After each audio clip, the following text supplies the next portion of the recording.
For our Thursday, we shift our attention from the wildfires out west back to the tropics. It's starting to get a little bit active out there. Tropical Storm Paulette, that's heading for Bermuda. There's a track of that that's expected to become a low-grade hurricane, but the current track has it heading right for the island. We also have Tropical Storm Renee. That's going to intensify into a hurricane, but for the most part, stay in the deep Atlantic. We also have these two areas of disturbed weather, one near the Bahamas and the other south of western Florida. The best way to investigate those would be to look at the GFS precipitable water anomaly. So starting out with our eastern one, it's located about right there.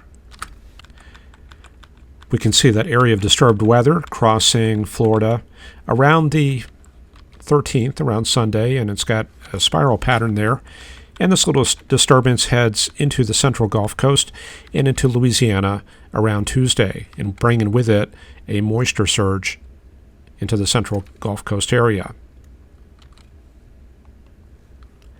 The other system located right about here, and you can see how the contours kind of bend up like that, indicating an easterly wave. If we advance that forward, you can see that moving into the western Gulf. There it is right about there, and bringing with it a moisture surge into Louisiana and Mississippi around Saturday. And then it continues moving westward, and that moisture makes its way into Texas around Tuesday. So with these two systems coming into the western and central Gulf Coast area, there should be a large increase in precipitation in that area right there next week. And there's Paulette heading for Bermuda on Tuesday. And that brings us to this one. And for that, let's shift eastward. So there's the one we're watching right there. We'll run that animation forward over the next week to week and a half. You can see it moving through the Atlantic right there, starting to deepen and close off. And as it approaches the Windward Islands, it really starts deepening. Now the European model, not going for that solution. So we run it through, there's the 12th, 13th, and 14th, and it actually recurves the system around the 17th. And that doesn't even become a factor for the Gulf or Caribbean, but it launches another one around the 16th or 17th off the African coast. And that's going to be a little bit further south, but still too early to call. This is the 20th. So anyway, we'll have to keep our eyes peeled. Things could get active. Here's the pattern in the southwestern states. Things are dominated by this huge high-pressure area and ridge moving through the high plains into West Texas. Now, I did find the tail end of the front through Arizona and California to be very difficult to place.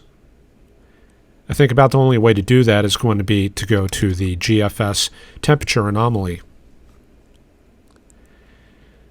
So here's what we have right now.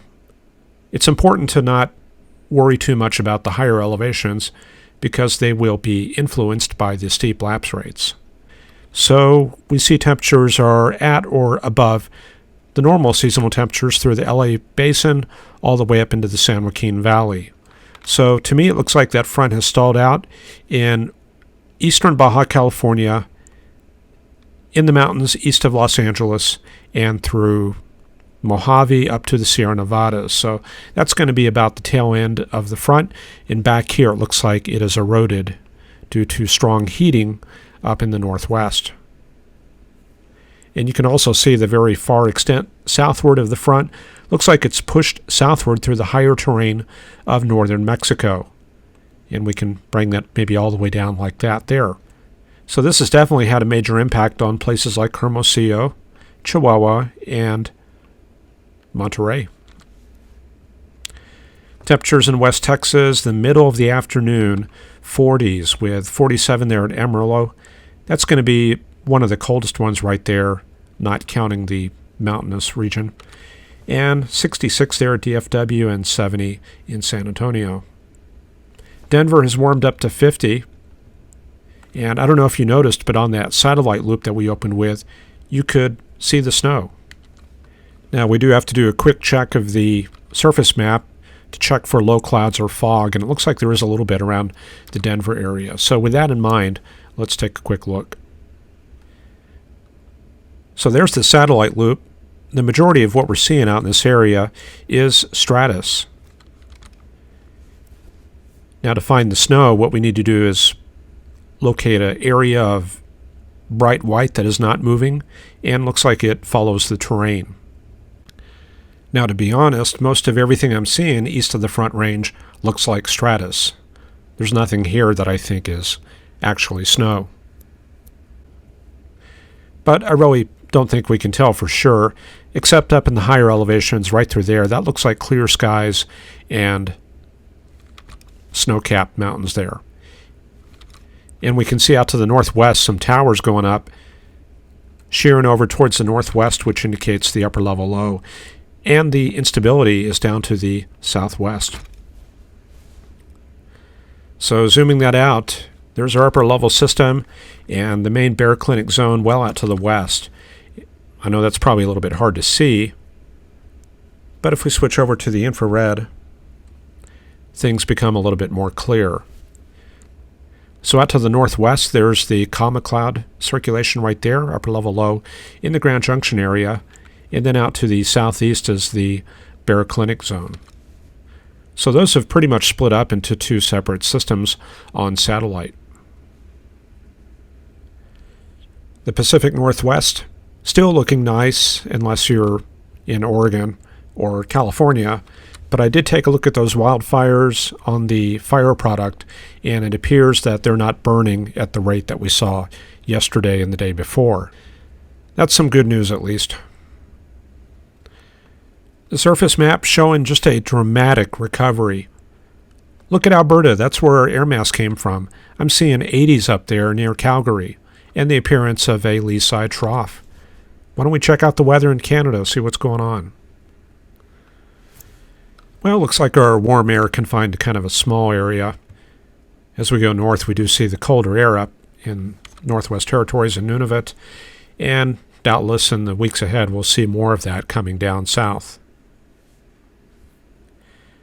The surface map in the northeast this afternoon showing that frontal system slowly trying to sink southward. That's a lot different from these typical cold fronts. They want to bolt through the northeast like somebody left the barn door open, but not this time. This front is just kind of oozing southeastward at 5 to 10 miles an hour at best.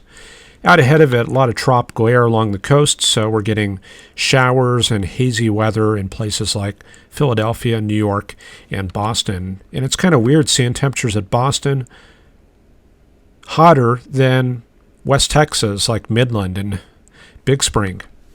Warmer by quite a bit. So huge change there going from the northeast into Texas. And there's a satellite. Pretty similar to yesterday, but we can kind of make out the front kind of showing like that. And in the southeastern U.S., a lot of storms in Florida and southern Georgia. Looks like we had a sea breeze develop earlier today in eastern Florida, and that appears to be surging westward with the prevailing wind flow. Also looks like kind of a complicated boundary setup in Alabama and southern Georgia. And then we have that system we talked about earlier in the Bahamas, which will be tracking across Florida over the next couple days and bring an increase in showers and thunderstorms. And there's our patterns across the southeastern U.S. showing the boundaries. I looked and I really did not find a closed circulation in Arkansas and Louisiana. So I kind of left that off and just kind of carried this front through as a continuous cold front. Other than that, not a whole lot going on, just warm temperatures in Mississippi and Alabama, lower 90s, and the temperature not too hot unless you're down there in Biloxi and Gulfport. And that's about all I have for this edition of Forecast Lab. Thank you to our latest supporter, Brian Schrader, sent in a bit of support on Saturday. And we'll see all of you again tomorrow. Take care. Bye-bye.